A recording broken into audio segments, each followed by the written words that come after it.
You're listening to No Plot, Only Lore, a podcast about games and the tables we play them at. Your DMs tonight and every night are Josh and Chris. You can find us on all podcast platforms or check us out at noplotonlylore.com.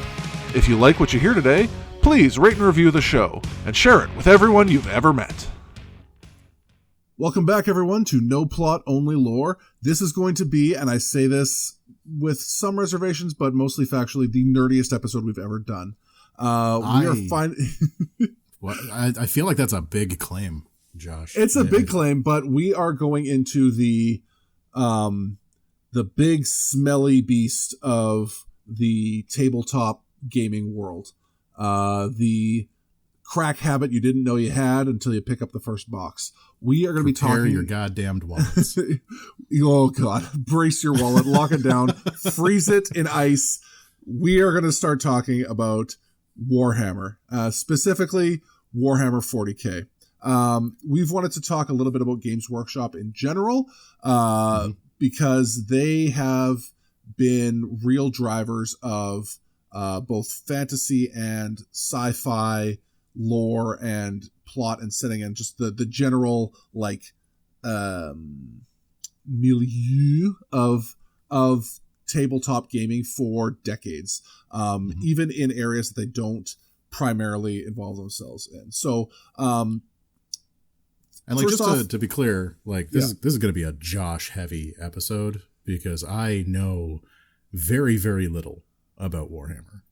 Part of the reason that I asked you to do this one is because I actually want to learn more about the Warhammer setting, and I want to know more about the lore that's happening there, because I hear all the time about how incredible the lore is for this game, but I can't afford it. Yeah. So I've never really gotten into it. I've never really played much in the way of Warhammer. Even when I was working at the store, we did more stuff with Hordes and War Machine than we ever did with Warhammer. So we didn't want to step on the toes of the Games Workshop guys. So I've never really been exposed to much of the lore for this system or these games. And I'm intrigued to hear about what is actually driving all of this. Well, it's funny you say that, because actually at the store I'm involved with, Warhammer would be our second biggest community overall within the entire store, and we do nothing with Hordes and War Machine. And I thought you were going to say your second biggest seller, and I was like, you just need to sell 2 boxes, and that qualifies. Yeah, financially, absolutely, that's true. But yeah, no, obviously Magic the Gathering is the big granddaddy of all gaming stores. Mm-hmm. That is the backbone of your economy. But for us, Games Workshop and all of their affiliated systems have become a huge part of what we do there. You mentioned not wanting to step on the toes of the Games Workshop stores proper, but the general attitude and the way that the community interacts with Games Workshop has really flipped over the years, because of, first of all, the lack of Games Workshop stores and expansion. We used to have 2 in the city. We're down to 1. And Games Workshop's flat refusal to stock any of their online or web-based products in their stores. They don't give you access to them at their stores. But us, as an independent distributor, can bring in all of their web products and have everything on the shelf for you to buy. Their entire lineup is available to you. And if there's something you want specifically, it takes us a week to get it. It's really strange that they've given the independent retailers more access to their product than their flagship stores, but that's a problem for them to worry about. What are they buying those? Are they buying the online only stuff at the retail price, or are they picking that up on a discount? We are getting it at we sell everything at a 15% discount. Compared, which is it's so wild that they're fine with that. I genuinely don't understand their business model. But who cares? We are doing great with it. It's making us a ton of money and have a huge community behind it. We just had a massive tournament last weekend that was 50 players all day.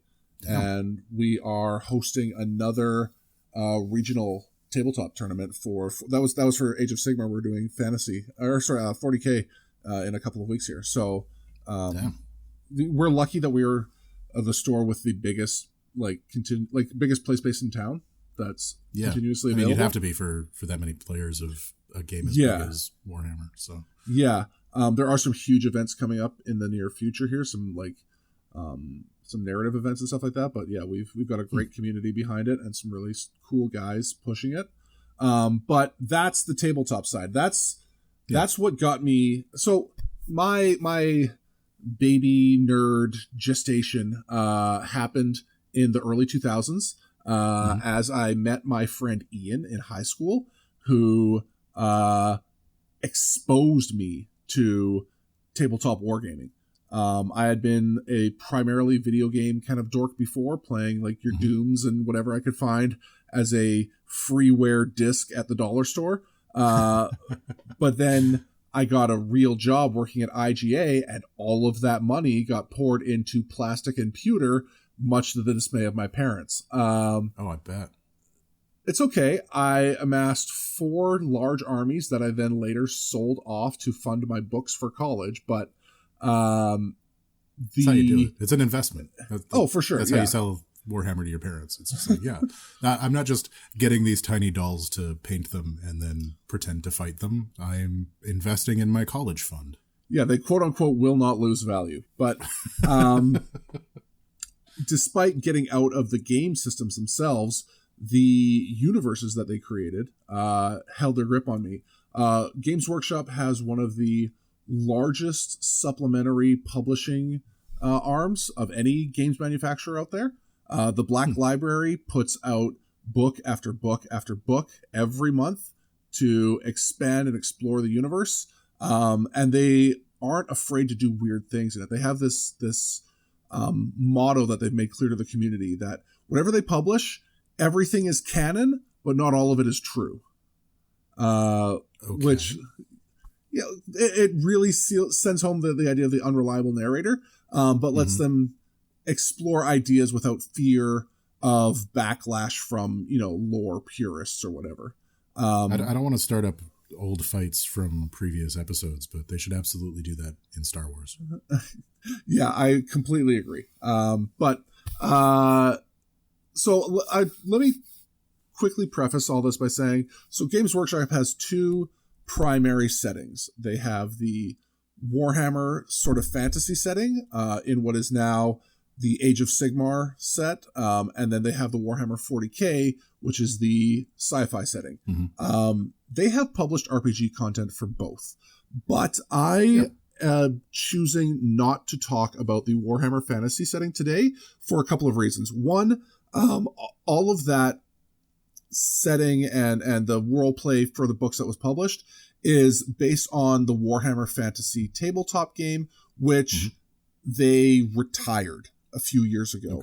When I say retired, the game used to be a lot closer to like Napoleonic wargaming, where you had like rigid regiments and you would move units in blocks, and facing and stuff like that was very important. That's a fine type of gameplay, but what they wanted to move towards was something closer to their 40k style, where it's more modern fighting technologies, I guess you could call it, where units don't have to remain in lockstep formation. Like a modern military doesn't put on their red coats and march out of the trenches or whatever. Like, things change over time. So they wanted to bring that to the fantasy setting, so they blew it up. And when I say blew it up, I mean that in a literal sense. The bad guys won, and they blew up the planet. And now they've restarted with more or less the same factions with some slight renames in their own realms that are connected through a cosmos. But all of the fantasy stuff, too hard into this, but like I'm actually kind of curious about like is there an internally consistent reason for moving to a more fluid style of combat? Because like we have external pressures that have changed the way that combat works in real life. Yeah. Right? And obviously I don't want to get too hard into like the gaming has to be realistic kind of nonsense, but like one of the reasons that we've slowly moved from like regiment combat to like smaller scale platoon combat types was that we realized that people could camouflage right? And like, camouflage became a big deal, and then trench warfare became a big deal, and then like modern urban combat became a big deal because we're actually fighting in cities in much smaller squads that are more mobile and able to accomplish better goals. So like, is there an internal reason in the world of Sigmar to like why they're changing their warfare style other than the planet blew up? Yes. The main reason being that the types of factions that would have most traditionally adhered to that style of combat have all in one way or another been like destroyed or changed. And because everyone's in their own realms now that occasionally overlap from like big cosmic whatevers, and like you're talking about like not entire planets but like shards of a plane or a realm or something like that, where you just don't have that kind of like terrain set up for that kind of like large scale conflict. That's I think been their primary reasoning internally behind it. And it's gone fairly well. I like the Age of Sigmar game. I had always dabbled in fantasy before, and then a couple years back they started a slow grow league where you could start with a very small investment and slowly grow your army over the course of the league. That got me to finally play my beloved Lizardmen, who they are now called Seraphon, which is, it was great.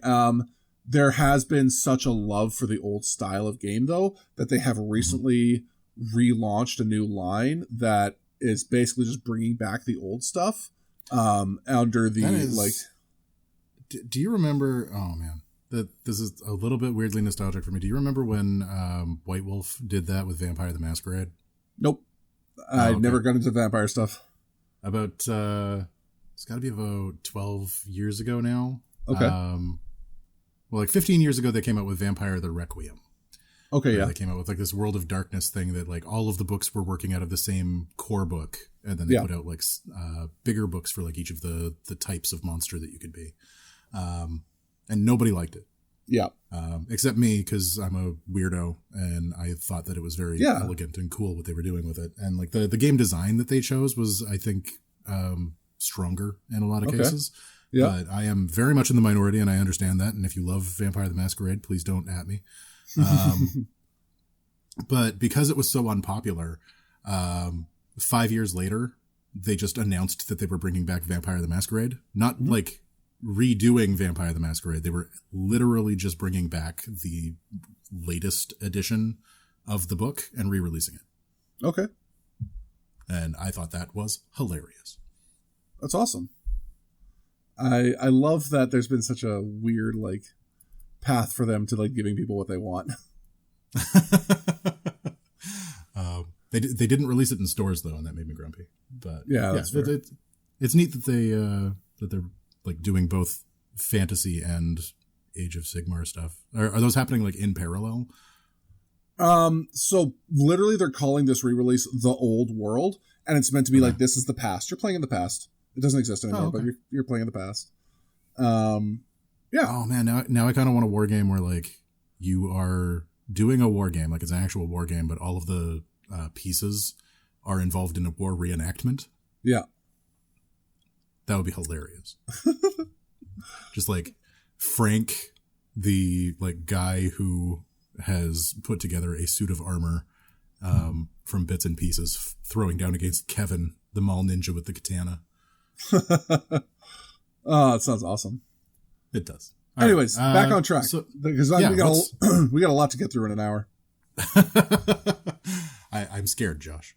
It's okay. Don't have to be. So, I'm not going to touch on the fantasy role play because, frankly, just go play Dungeons and Dragons. The fantasy setting has its own cool stuff.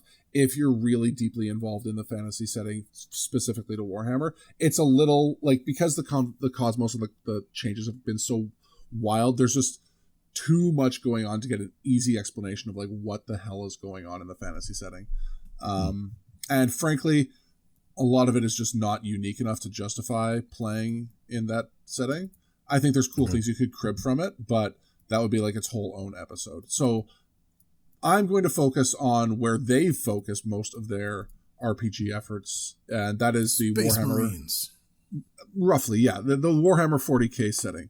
So I'm going to do just a brief overview for you real quick of the setting and the lore of Warhammer 40k. Cool. So you can encompass the entirety of what is involved here in a single sentence. In the grim darkness of the far future, there is only war. That sentence has started every single book they've ever written and has birthed the grimdark label for things. It's definitely grim and dark. Yeah. So the current setting of Warhammer 40k is literally 40,000 years in the future. Most of the current stuff is happening in the 42nd millennium. A long time ago in a galaxy far... Yeah, go ahead. It's 40,000 years in the future of today? Yes. So they are counting their calendar from Jesus? Yes. Okay. Jesus exists in 40k. Understood. Yes. Okay, there's a... Listen. The lore gets real weird, but there is an argument to be made that the emperor, who I will bring up in more detail in a little bit, might actually be Jesus. So yeah. That is not where I was expecting that sentence to go. Anyways, okay, so a long time ago in this galaxy, this time right now, humanity eventually, through developing more and more advanced technologies, became intergalactic. We expanded out into the stars. We had developed amazing technologies that both allowed us to traverse the universe in ways that we still don't fully understand, as well as do things like they came up with something called the STCs, the Standard Template Constructs, which is essentially a supercomputer's map that you could plug in what your requirement was for settling on a new planet, if you needed shelter, if you needed farming materials, if you needed vehicles, and then what your available resources were on the planet. And then it would spit out a recipe for how to make that with what you had. And standardize a lot of things, like housing became very standardized. The general framework of what like a vehicle looked like became standardized, because they would take like a basic vehicle and then just like slap modifications on for whatever your task was, whether you needed a tank to fight bad guys or a truck for the farm, whatever it was, right? So yeah, it's just this fantastic technology. We spread out throughout the galaxy, and then we started infighting in something called the Age of Strife. So we went through the Age of Strife. Typical human bullshit. It's like, yeah, we just sectarian, fiefdoms and wannabe warlords and arguments over dumb trade things, and basically our semi-unified society collapsed. There were warp storms, which were like I'll explain the concept of the warp in a little bit, but basically these big semi-magical storms cut us off from each other in space. We went through a dark age of technology where a lot of the technologies that just simply like completely fell out of knowledge. We just lost how to use them. And shit got real bad. Humanity was scattered. We were everywhere, but we were not talking to each other. We were not unified. And then back on Earth, a man named the Emperor, I won't say was born, but came to power, came to prominence. The first thing from the skies. No, definitely not. But that's for you to learn in the lore. Okay. Because I don't want to like give all the secrets away. I want people to explore the universe. But the Emperor. I can't believe that I spoiled this with it. Like, I've never touched a Warhammer book. Here's what's important to note is that in theory the Emperor is human, but he is the perfect human. He's bigger than everyone. He's beautiful. He is the most powerful psychic that's ever existed. Oh, P.S. psychic powers are real. So he begins his campaign of first unifying Earth. It's never really been done before. He creates some genetically engineered soldiers called the Thunder Warriors. And so hold on, even before like the strife, the Age of Strife, Earth was still a shithole. Yeah. Oh, okay. Yeah, I mean, not like, I just wanted to clarify. Not like a shithole, but like not good. It was Earth. Earth is not perfect. Never has been. So I would assume that there would be some requirement for Unity to like spread out into space the way that we had. Yeah, no, we just had. Imagine Elon Musk had the ability to actually shoot all of his favorite people to Mars and then survive there. Like that's kind of what happened. People who had money and access just got away from Earth and then kept going. Yeah. Now I understand why it's so grimdark. I do want to pause for a quick second just to say, like, there may be some small details that I'm like muddling or conflating. I understand that. I'm not trying to give like the perfect lore accurate representation. I'm just painting broad strokes here. Yeah. So the Emperor creates these Thunder Warriors, unites Earth under Thunder Warriors. Sorry, that's right. Those are these evocative term. Like I said, genetically engineered super soldiers. This was his first draft. All right. He goes back to the drafting table later, but yeah, he unites humanity and then goes like, okay, you know what? I want to go and get the rest of our cousins. Humanity needs to be a unified force, and we are like, it is my responsibility to make sure that all humans are safe and flourishing. So he starts by what he wants to do is create a new army for this crusade, and starts working on his Space Marines, which are hugely key to this setting. The only thing I recognize on site. Exactly. And a lot of people will recognize them being 8-foot tall armored super soldiers with inhuman reflexes and the best equipment that they fire. Like their assault rifle shoots RPG rounds at assault rifle speeds. Like they're just literally referred to as like angels of death. They are meant to be borderline perfect. But what he starts with is creating 20 sons of his with different aspects. Now, because we're talking space, I have to clarify, are these 20 children that are his that are boys, or are they 20 sons as in like stars that he has created? No, they are 20 genetically engineered offspring of his. Cool. So if the Emperor is, the perfect example of humanity and possibly maybe Space Jesus, it turns out that there is an opposite side to that coin, which are the Chaos Gods.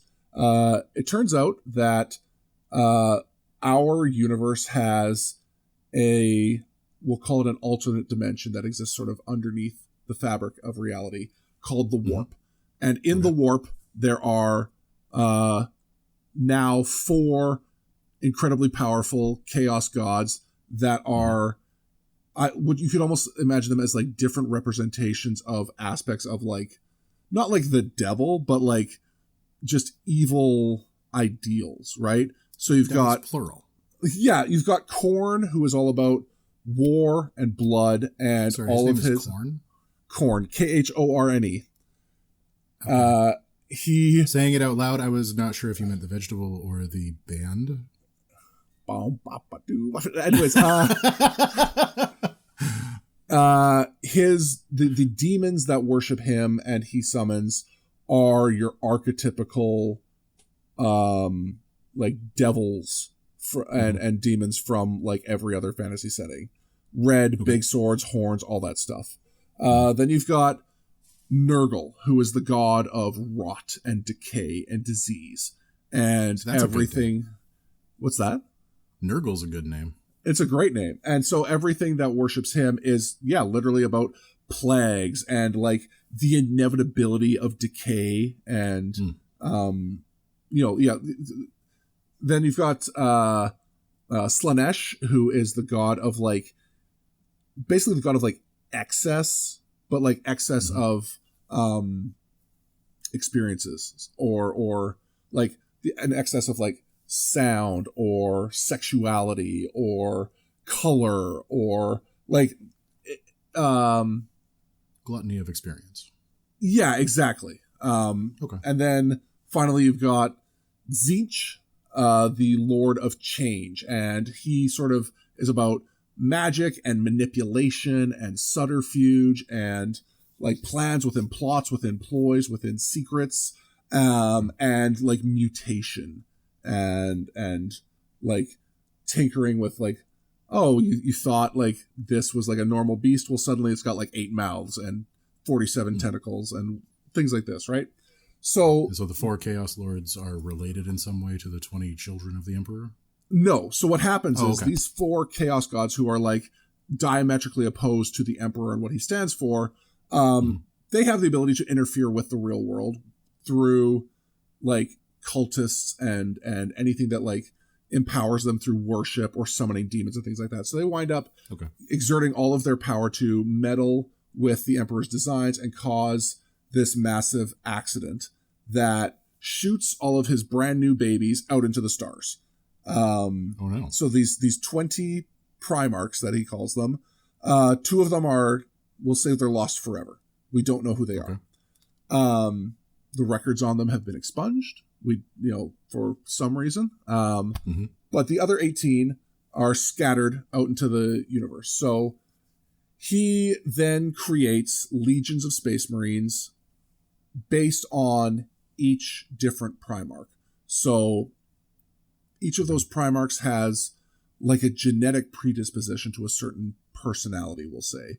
Or one's really good at like crafting weapons and a god of the kind of like a guy based around like the forge and technology, where another one was like maybe already predispositioned to magic and study and sorcery, things like this. So he makes these legions based on them and says, okay, so I'm going to go out to the stars and find my sons. So are they like, he's creating the armies for his sons, or is he creating them as like an ode to his sons? No, he's creating them for his sons. He says, I'm going to go out into the universe, I'm going to find my sons, and then they will lead their legions in my great crusade. So the crusade begins. He starts finding his sons. They expand out into the universe. They manage to find all but 2.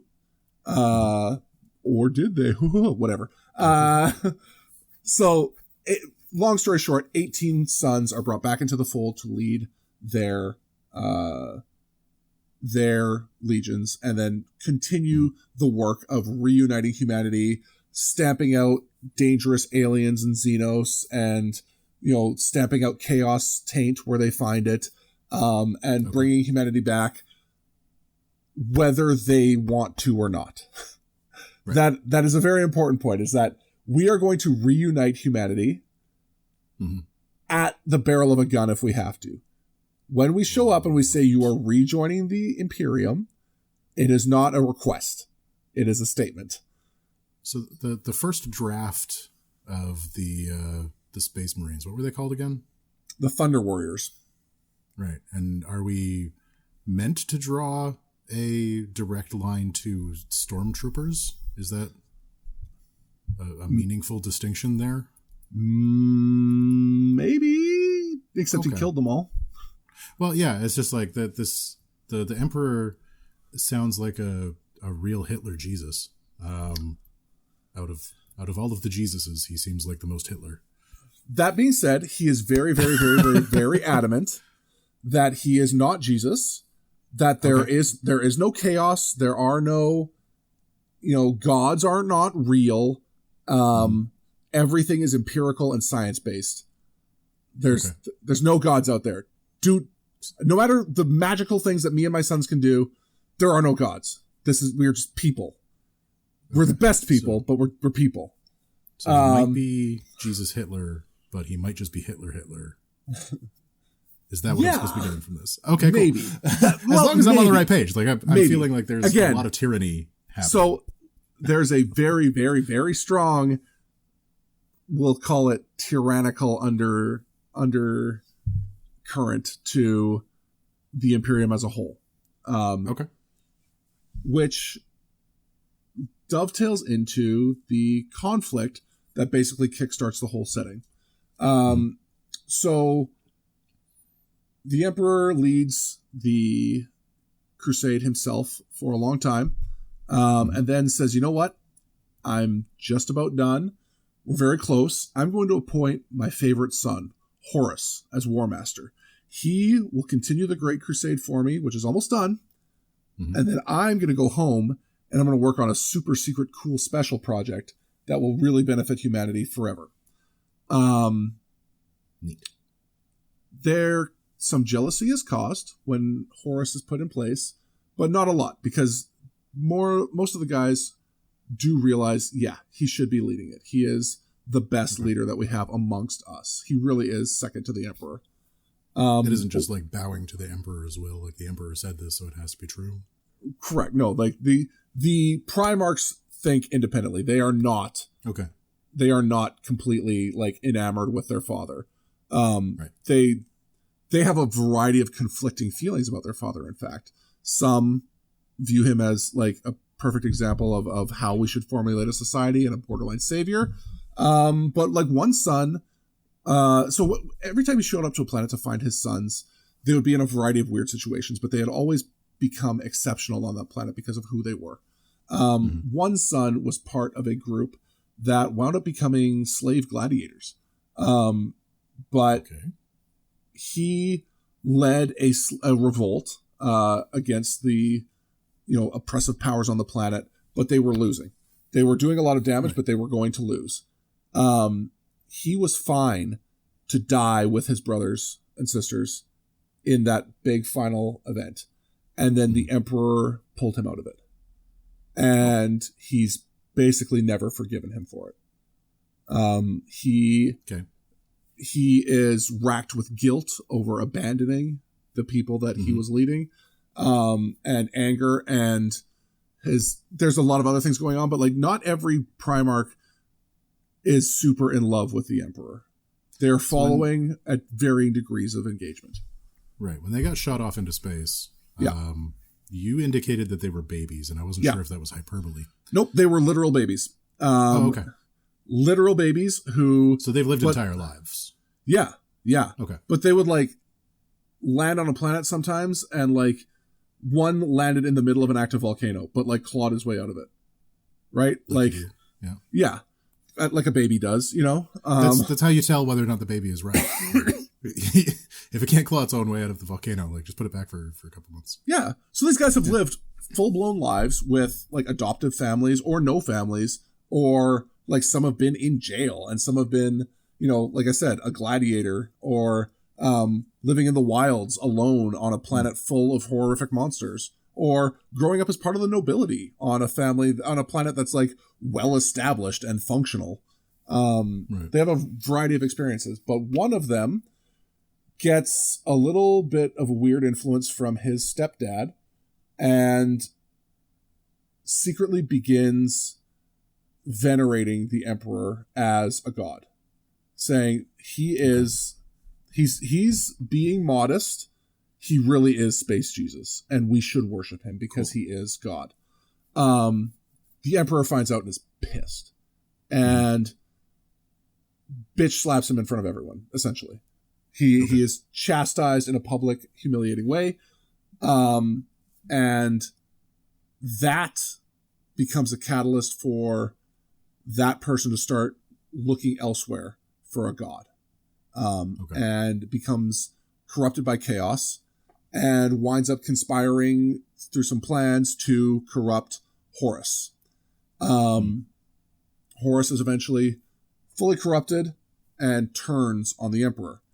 And when he does, he takes half of his brothers with him. That's a lot. It is a lot. Fully half turn on the Emperor. They commit a massive genocide. They try to stamp out a couple of their brothers' entire legions in like a single massive massacre. Is this the so-called Horus Heresy, which is the only name of a book from Warhammer that I know? Correct. This is the Horus Heresy, which is 62 books. Oh my god. Okay. I thought it was one. So here's the thing. The Horus Heresy has been a fundamental part of the lore for basically since day one. But they didn't start really fleshing it out until they started publishing books in the early 2000s. Right. They have recently wrapped up that whole series, so you can go and read everything. But you've known the broad strokes of this whole conflict for a while. They've just been fleshing out details, right? So all of this happens in the year 30,000. Horus turns with his brothers. They hard charge it back towards Terra with Earth. There's various fuckery around and certain players aren't able to fully, they find ways to keep some of the biggest players out of the game, knowing that if those legions fully turned on them, then they would be fucked.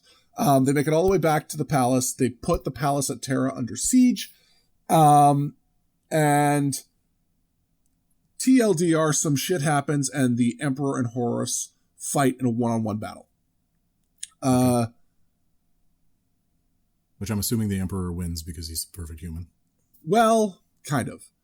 The Emperor does kill Horus, but he is mortally wounded in the process because their explanation being through his whole time in the fight, he was not able to really grasp the fact that his son was fully gone. And it wasn't until he realized how far gone that Horus was in that fight that when Horus took his arm off, that's when he saw how far gone he was, and that's when he released his full power on him and killed him basically instantly. But he was mortally wounded, and so they dragged him to a throne room where he had been constructing this golden throne that was going to be used for a different purpose, but they quickly reconfigured it and slapped him in there, and it became a life support device. And he's been there for the last 10,000 years. It's a really long time to sit in a chair. Yeah. So he has been strapped to this golden throne. He is alive, and we know he is alive because his psyche is manifesting as essentially a lighthouse in the warp that allows... Isn't it like a super powerful psychic? Yes. So he is Go ahead. I'm assuming he can just like run shit while like strapped to a chair. Like if his psychic powers are that, like I don't know how cognizant he is. He got wrecked up by his kid. So that's the thing, is that like in theory he does, and it seems like these days more and more he's able to talk to his custodian guards. But it's taking how do I explain this in a nice way? There's no nice way. No, they are feeding 1,000 psychics into a wood chipper every day to keep him alive. Okay.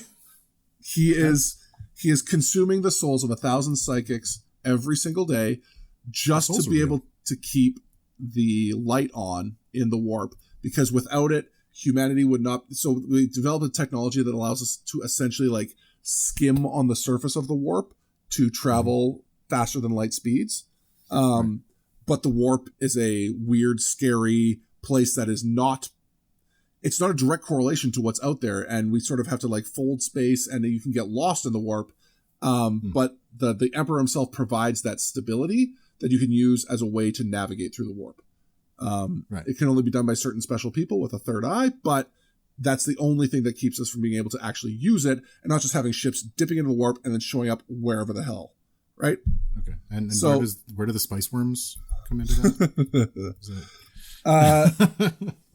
So that's been 10,000 years without the Emperor in charge. And weirdly, like all of the Primarchs in one way or another fucked off almost immediately. Some died, some disappeared, some were around for a little bit and then fought each other and then like had to get put into stasis because they were mortally injured too. All sorts of things have happened, but they have been effectively unavailable. There's still those two that are out fucking around and nobody knows what they're doing. What two? The two that they never found. What are you talking about? They found everybody. Okay. They found 18 of 20. What are you talking about? Okay. There were only 18. It's fine. Okay. So there aren't two like demigods fapping about the universe causing havoc. What? No. Why would there be two? That's left the Space Marines to kind of fend for themselves. But what has happened is that in the wake of this whole heresy, they needed structure right away.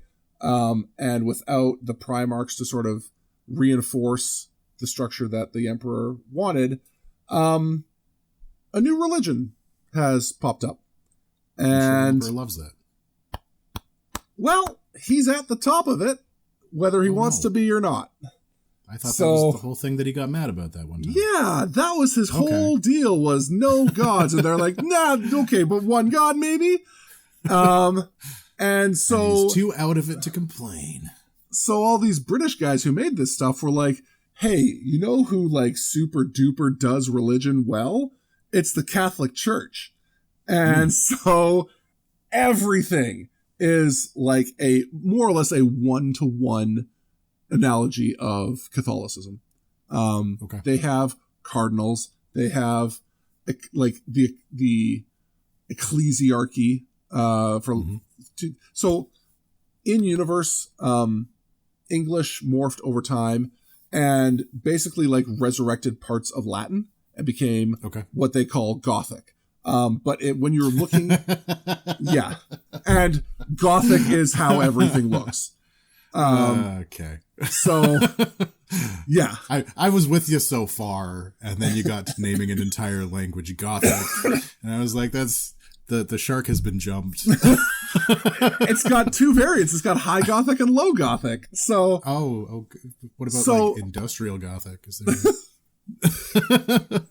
So the church has taken over running more or less everything in a one way or another. You've got, very rigid things like the administratum. So when you're looking at anything 40k related, just kind of imagine that you're half reading Latin and all of the words make way more sense right away. You just drop all the ums and rcs, whatever, right?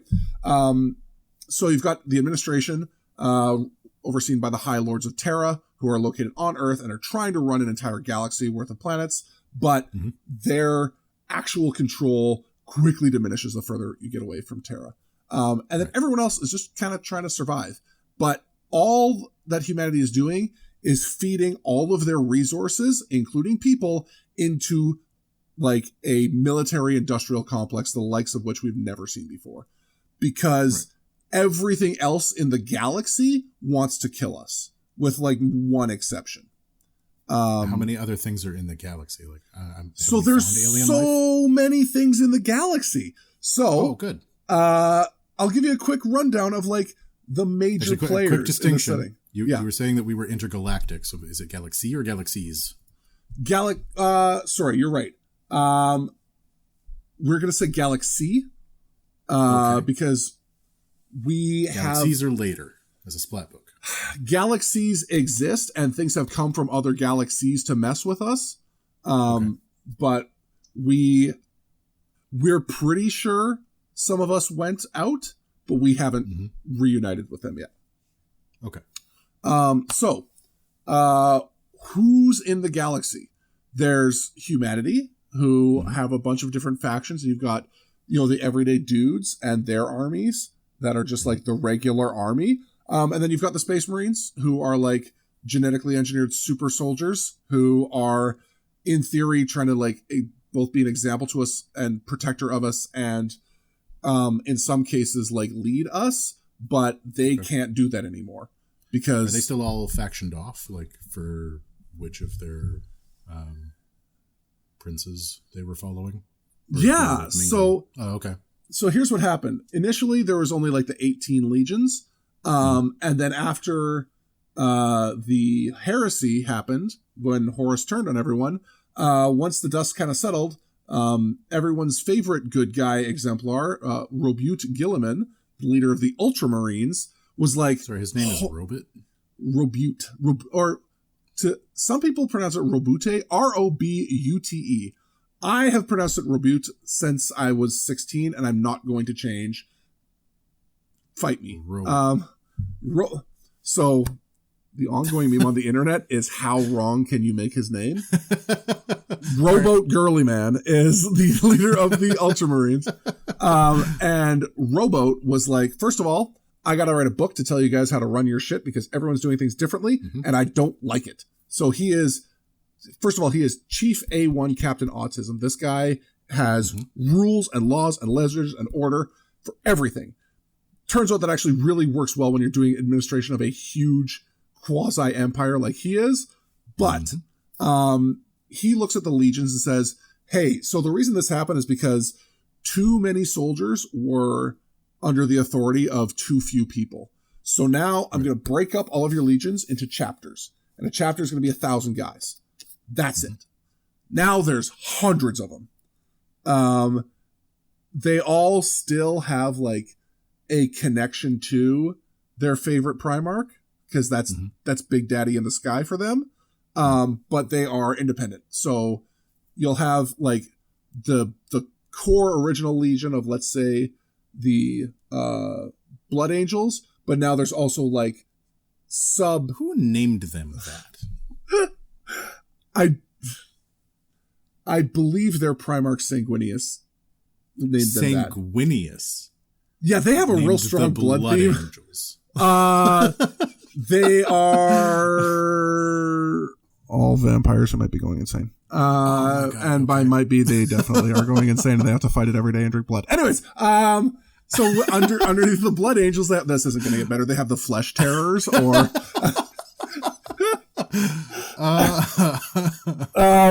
anyways, yeah, so it's highly fractional. One, for fun reasons, but two, because it lets people join in any way they want and make their own chapter, do whatever you want. It doesn't matter, right?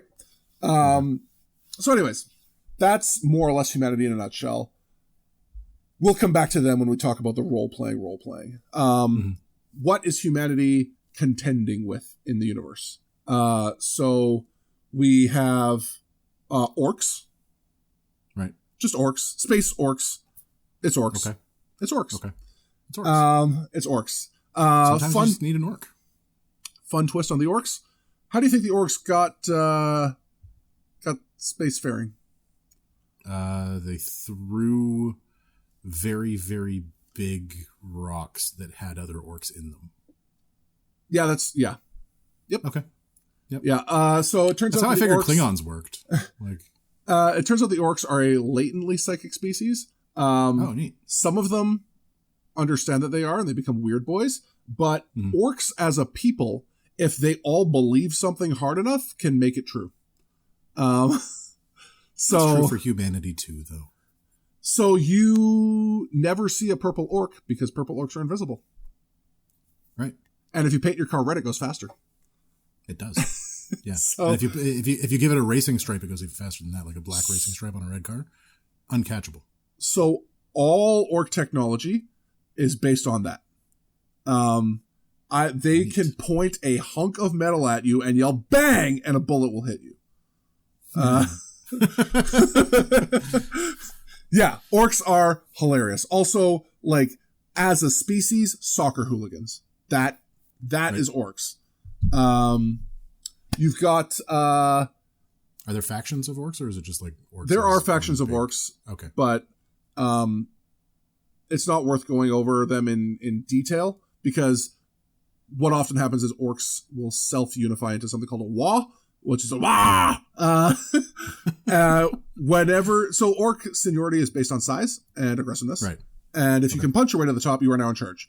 And then you can get another guys behind you, and people just sort of glue on, and then they'll become this really big death ball that you have to worry about. So there's orcs. There are elves, kind of. Eldari.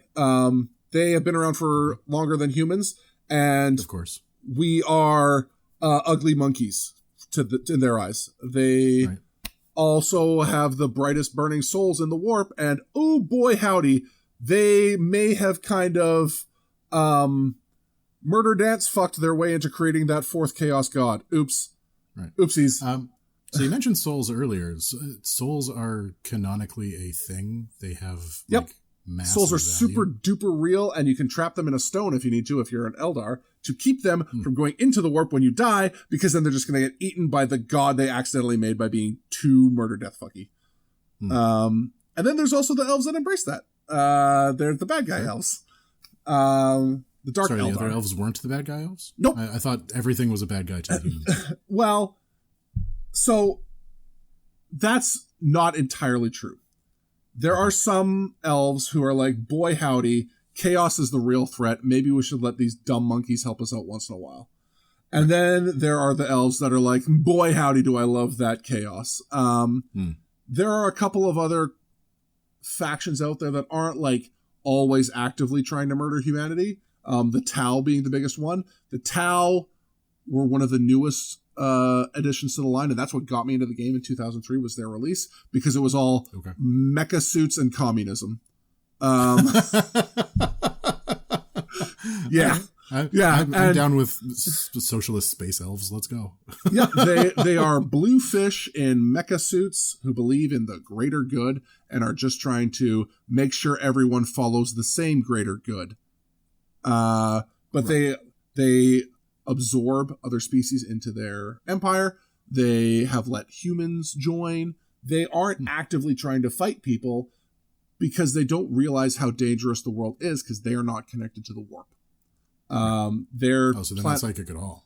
Yeah, they were hidden from the warp for a long time by a big warp storm, and it was only the dissolution of that warp storm from some other fuckery that sort of exposed them. And they are the youngest race involved in the series, but they are one of the most technologically advanced, because when they're rely on any warp stuff.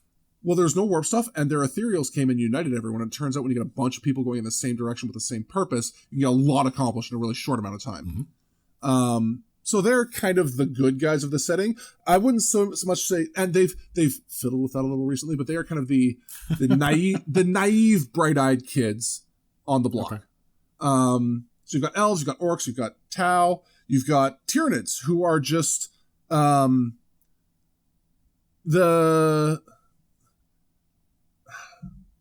Tyranids are like what's those guys from StarCraft? The Zerg? The Zerg. They're the Zerg. They're the Zerg. Oh, okay. Yeah, the Tyranids are a bunch of bugs who came from another galaxy and just want to eat everything in their way. They don't care if they just need to absorb biomass and mutate new things. It's just a primal force of nature. That's them. Done. I think the first time I saw a Warhammer book, the cover of it was like a space marine fighting a bunch of bugs. Yeah. And I a little bit thought that it was just the Starship Troopers role-playing game. Yeah, and like that's how basically every fight against the Tyranids goes. They are straight up just an endless swarm of bugs. They're real bad, but they don't mean to be bad. They just they hungry. Yeah. There's Necrons, an ancient race of skeleton-like androids who turn their whole... They're even older than the Eldar. They turn their entire race into skeletons to try to like prevent death, and then went to sleep for millions of years. And then one day, hey, let's wake up. Oh, wow, there's a lot of people around. Didn't go great. I don't think I've ever had the urge to like turn my entire species into skellybots and then take a nap. Well, it's the weakness of flesh that must be expensive. Anyways, they have a lot of Egyptian themes, and they've played around with being like, initially they were just like literally like faceless, unemotional, uncaring things, and lately they've leaned more into like some of their leaders are a little more like they have a little more personality and character to them now. They're trying to bring that in, but yeah, they are just numberless hordes of robots who don't die. And the last two, there is I guess you could call them a subspecies of humanity, but they're called the Leagues of Votan. Basically, there were some of the original humans who went into like the deep galactic core to explore stuff and then got cut off. They're dwarves. They're space dwarves. They were originally around as something called the Squats in their like original releases of the game in like the 80s, and then they got rid of them. And then there was like 30 years of like bring back Squats, and then finally they were like, okay, they're coming back. We're not calling them squats because that's a little not great, but we'll call them like they call themselves as like kin. They're hearth kin, but they have a lot of the old technology that we don't have anymore, and they've all been secretly being led by hyper intelligent AIs that are starting to degrade and kind of go crazy. They want to reunite and work with humanity, but they also don't want to give up their autonomy, and they're a little worried because humanity's been influenced by chaos, which they haven't been. And so finally, the big faction that is the sort of the catalyst for the whole thing and has a lot of sub-factions within it of various flavors, but that is chaos itself. So exemplified by the Chaos Space Marines. Those Marines that turned on the Emperor and the Imperium and started embracing these dark gods and serving these new masters, whether for a specific god like the World Eaters or the Death Guard who worship, Khorne and his love of blood and war, or Nurgle and his love of rot, as the case may be, or the whole of Chaos Undivided and just move towards bringing down this false emperor and this the person that they, in the classic sort of like cult way, they twisted the narrative to be like, no, actually the emperor is the one who is the real agent of evil in the world, whatever. But they have the most like classically evil stuff. They've got demons, they've got cultists, they've got sacrifices and magic and weirdness and blah blah blah. Cool. So that's the world we're in right now. There are never-ending streams of darkness from within and without the Imperium. And so to be a person in this setting is to be one of untold quadrillions of people who are chewed up and spit out. But within the whole setting, there are several ways for people to engage in a narratively compelling way. So starting in 2008, they started putting out a few different independently playable role-playing games under their whole Warhammer 40k role-playing system. So it is sell them. What's that? The store used to sell them. They did not sell as well as we were hoping.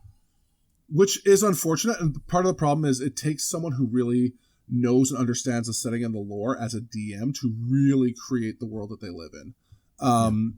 So it's a D10 based system. All information is generated either through a single die roll with the numbers 1 through 10 or a percentile roll. You have classic stats like weapon skill, so your melee skills, your ballistic skills, your strength, your toughness, your agility, your intelligence, yada yada yada. But what they've done with that though is create basically 5 primary different settings that you could roleplay in. So it started with Dark Heresy. Dark Heresy came out in 2008. The church in 40k found it necessary to create an Inquisition. And not just one Inquisition. So well every time we've done it. Well, they needed 3 Inquisitions. That's a lot of Inquisitions to happen all at the same time. Because there's a lot of different threats to people, and they have your best intentions at heart. So you've got your Ordos Xenos, who are Inquisitors hunting for alien incursion and alien cults within the Imperium. It turns out that the Tyranids can actually they have a precursor species within them called gene stealers that can actually infect people and warp their minds and start them incubating gene stealers on the planet to eventually burst out of the ground and start tearing apart the local populace to feed biomass to the Tyranids.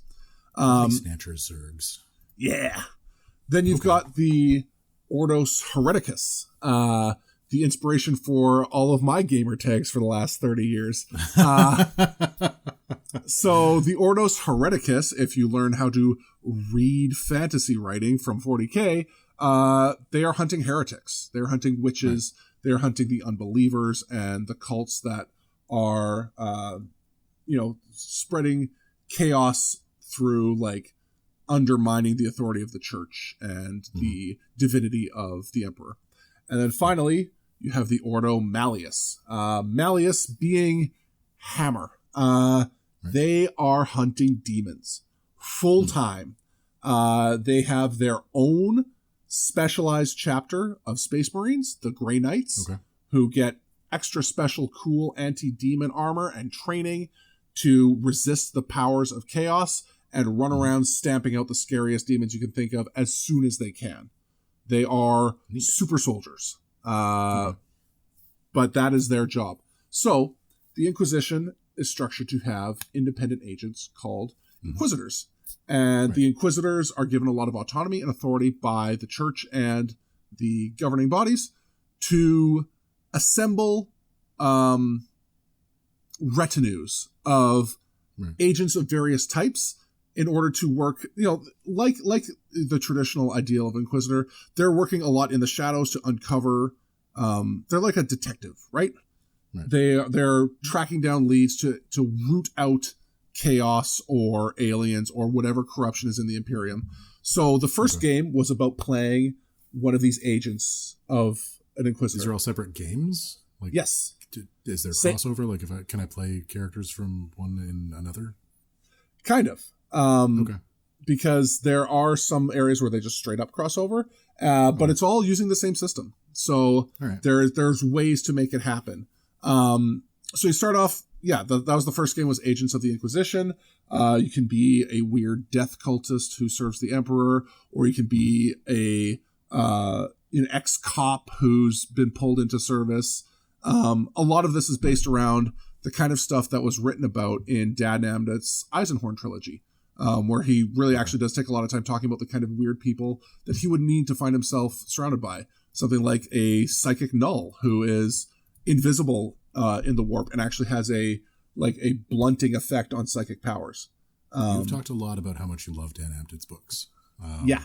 Almost to the point that I considered getting one, and then I remembered that it was Warhammer, and then I didn't. Listen, Dan Abnett's written a lot more than Warhammer. Dan Abnett is responsible for the Guardians of the Galaxy as you know them today. So put some respect on his name, okay? But yeah, he really fleshed out what an Inquisitor was in his initial trilogy there. And so from that, they started playing with that in Dark Heresy. So the next book to come out the next year was Rogue Trader. Rogue Traders are independently operating literal traders on ships that are given a lot of leeway and authority by the Imperium just to conduct their business in whatever way they see fit. But they too require crews of weirdos. And this game was a lot more about encountering weird aliens and trading with aliens and seeing what happens out in the galaxy and not just back at home in the hive cities and the dark underbelly of society. Honestly, the concept of that feels a lot more conducive to more standard role-playing game stuff. There are very few situations in which I want to play an entire team of Inquisitors. That idea fills me with ick. And I haven't read the books and I'm not super into the setting. So there's probably some appeal there that I don't get from that lack of experience with those things. But the idea of being a rogue trader, just flying around in my ship and pulling a firefly or whatever seems like a lot more fun to me than trying to find witches.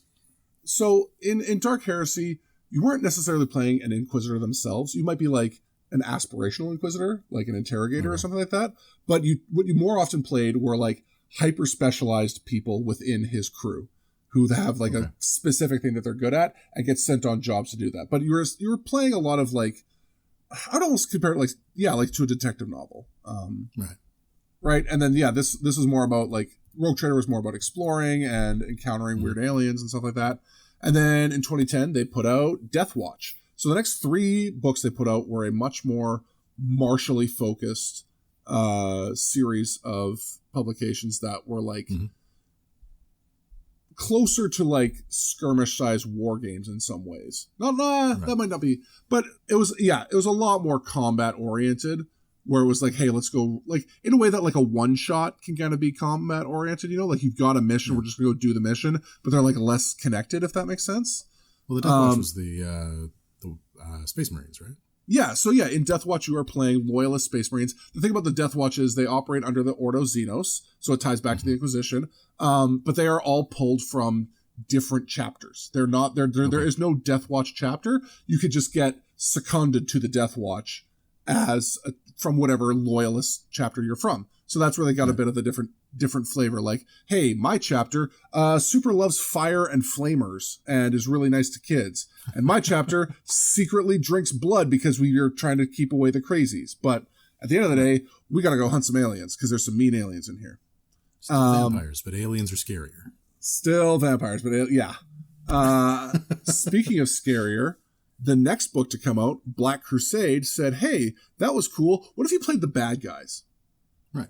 And now everyone is some sort of follower of chaos. Not necessarily a space marine, not necessarily a soldier, but some sort of conniving cultist or infected whatever that is working against the Imperium to try and bring it down. It feels really weird to me that these are all different games. Like, I kind of understand the urge to put out a game that has like a theme behind it, but like so much of this feels like you could build this as a campaign in a more generalized RPG, right? Like if you just had a core book that was like, this is the Warhammer 40k RPG, right?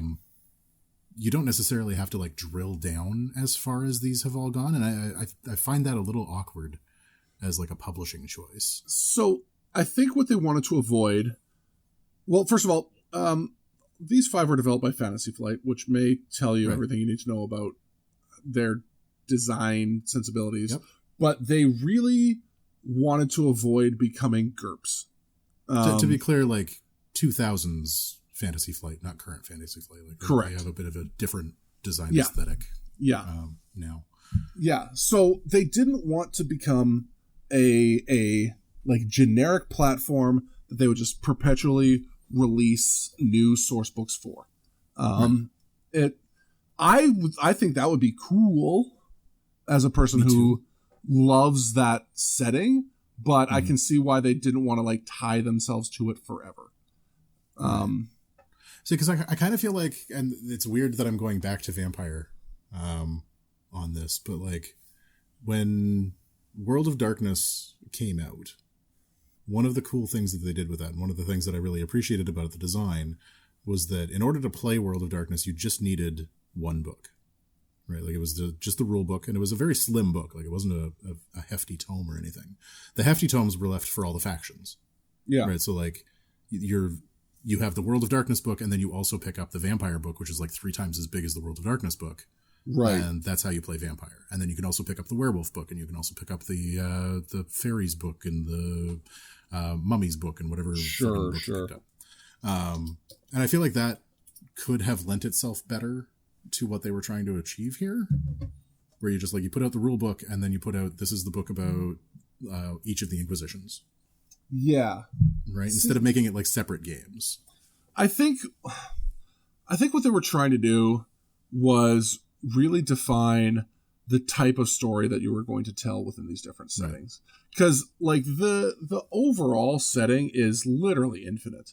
Like it can be anything you want it to be, because there's as many planets as there are stars in the sky, like anything could be anything from anywhere, whatever you want to do with it. And I think they wanted to sort of focus it into different types of RPG experiences. Dark Heresy, like I said, was very much focused on detectives. Rogue Trader's a lot more exploratory. Death Watch is like, hey, we're mission-based, combat-oriented focused. Right. And then they want to do something similar to Dark Heresy, but a little more martially focused, but as the bad guys. And then, I think they've done it in an interesting way, but not like in a deep way, if that makes sense. Yeah. Like I want them to dig more into Dark Heresy. Yeah, because like as a sandbox DM, somebody who just like, I will sit down with my players and figure out what my players want to be playing, and then build my campaign around that. Yeah. The idea of having the campaign core already established in the game that we're playing feels restricting. And I'm sure it's probably not. Like, I'm sure they put a lot of thought into like how to make it as broad as possible within the confines of what they were doing. Yeah. But it just like the initial feeling of it is like, okay, we're playing an Inquisition game. We have like players who are associated and affiliated with the Inquisition. It's going to be this particular type of Inquisition. It's going to be investigative in the way that we're playing it. And like all of that is great if that's the conversation that I've had with my players. Yeah. Right? And putting down that book and being like, okay, here's what we're playing. It feels like that's me dictating, or like even the game system dictating, this is what we're doing. Yeah. I don't know. What do you, if you were to steal stuff, if you were taking things away from Warhammer 40k for like other games or for your own personal table, what do you think are like the biggest takeaways that you would want to take from Warhammer 40k? Okay. Let me backtrack for 1 second to tie up the last two parts of this, because I think it does touch on what you were just talking about. So they put out one final book under Fantasy Flight in 2012 called Only War, which was a very martially focused book, and all of the player characters were Imperial Guardsmen, which are like rank and file soldiers. And then after putting all those out, as much as they had fans within each different community, it felt like they wanted to do something a little more unified. So the license got transitioned to another team, currently Cubicle 7, and they've redesigned the game into something called Wrath and Glory that allows people to play characters of a variety of races and backgrounds, and uses a combination of card deck system and traditional dice rolling, and wants to spend more time letting you decide what kind of game you want to run. Okay. Rather than shoehorning you into a particular archetype, they let you assemble your squad from archetypes, but like the game itself is not archetypical. Does that make sense? Yeah. That sounds a lot more in line with the type of role-playing game experience that I'm looking for from like a published setting. Yeah. So basically, they've used this like a dice pool system using D6s now. When you're trying to do something and the results, what it does really is tie it back to 40k, the tabletop game, which using a D6 pool system is a lot more familiar for those players. So whatever it's not even the D6s, it's just dice pools. Yeah, fair. So when your character tries to do something and the result's uncertain, you roll a test based on your attributes and skills. A 4 or 5 is a success, and you get more icon. If you get more successes than the difficulty, then you succeed, right? Mm-hmm. Any 6s count for double. So yeah, that's roughly how it games. So what do I think people should be looking at stealing? Yeah, what are we taking away from this? So I have so briefly touched on the depth of the setting and the storytelling possibilities that are available out there. Well, the fact that like I thought one book was actually 13 books.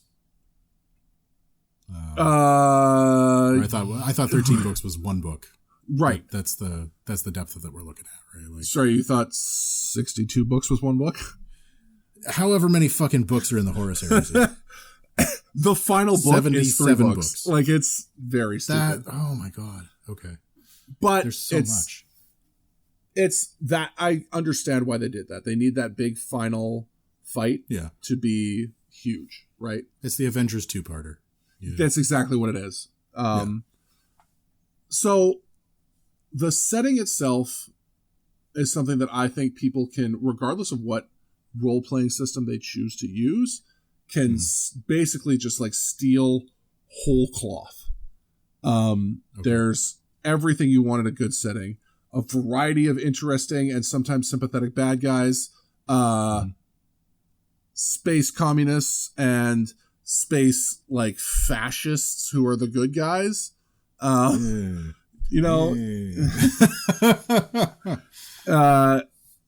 It's got so many possibilities. Like when you start getting into like, when you get away from the Space Marines that like GW loves to put at the front of everything and start getting into the reality of the lived world out there, It's so deep and weird. Like, when you've got everything from planets full of hive cities that are so densely populated that people have to live in billion-person cities that are like 30 stories tall and just stacked on top of each other. And then there's all the like I haven't even talked about like the sub games within the range that talk about things like Necromunda is all about like gangs in the undercity of like working class areas and factories and stuff like that.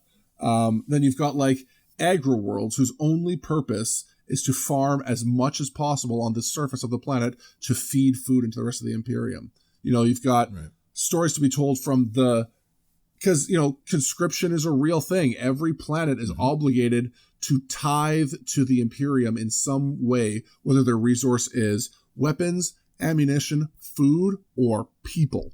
There are entire planets that are just like, hey, guess what? We're all soldiers. That's our whole culture. We're all really, really good soldiers. Or we're psychotic, suicidal soldiers who may or may not be clone bred. There's so many weird options just for generic humans. And then that's not even touching on, you know, they constantly throw out little flashes here and there of like 3 sentences about some alien concept that they're like, oh yeah, we ran into these weird aliens and then kicked their asses forever. But like, you can just build off of that. Like, just interesting ideas of an alien race that communicated entirely through pheromones. And how did they become like interstellar? You know, things like that. There's such a rich background of like options for maybe, you know, a star hopping mission, but also maybe just like a single planet to base your entire campaign in, right? So I think the thing that I'm most intrigued by narratively, right? Like if I was looking to build a campaign in this world or in this setting, the thing that I'm most interested in is like, what is it like being a normal person? Yes.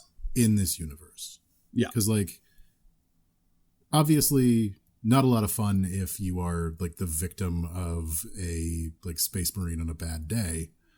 But just like, how do you deal with the fact that at literally any time, creatures that are capable of utterly decimating you with zero effort could show up and kill everyone you know?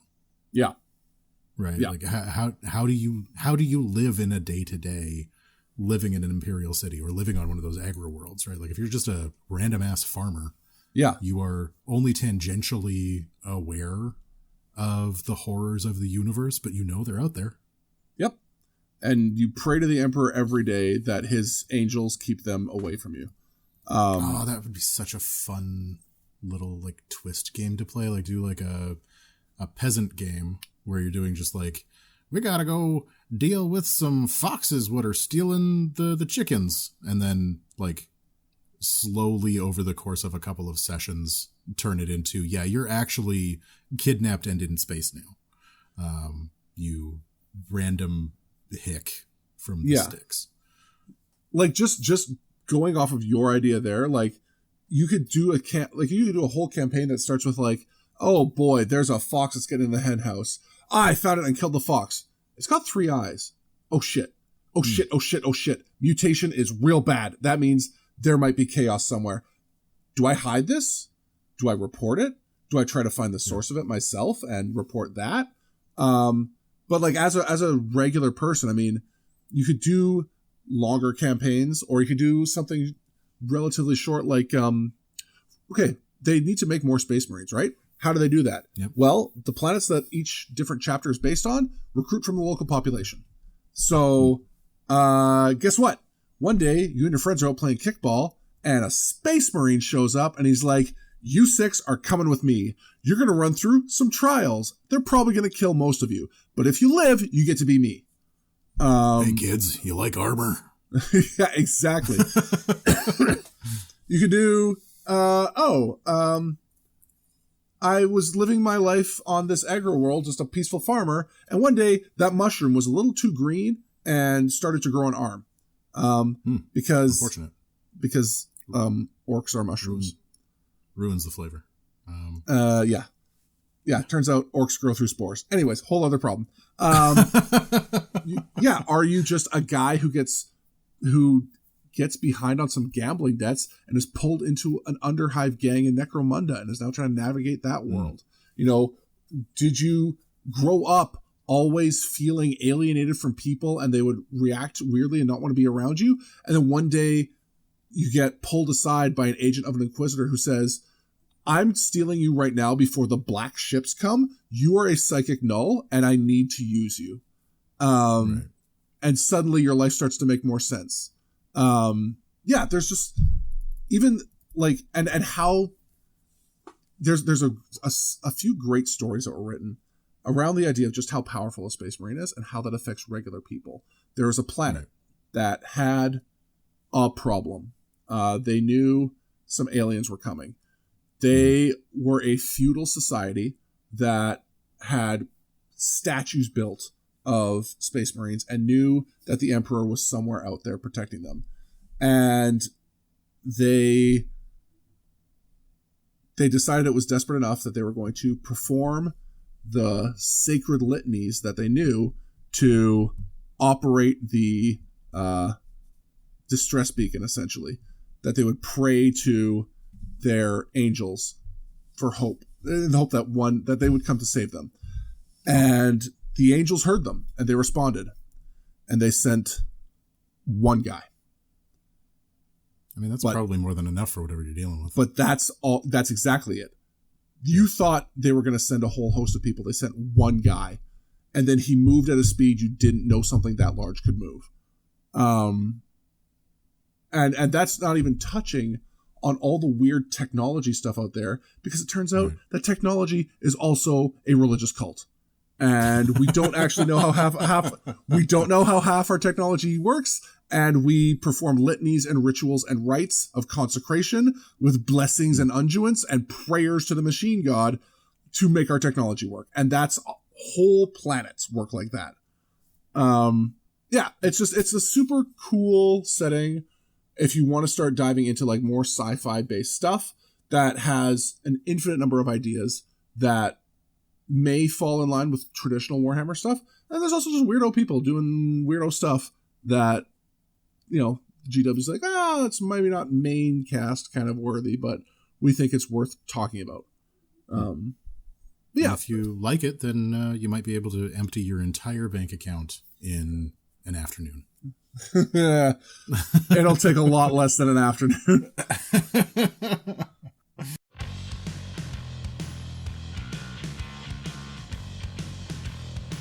Hey, thanks for making it all the way through this episode of No Plot, Only Lore. If you're looking for more, you can always find us at noplotonlylore.com and on all the very best podcast platforms. If you like what you heard today, please share, rate, and review the show to feed my never-ending need for attention and validation.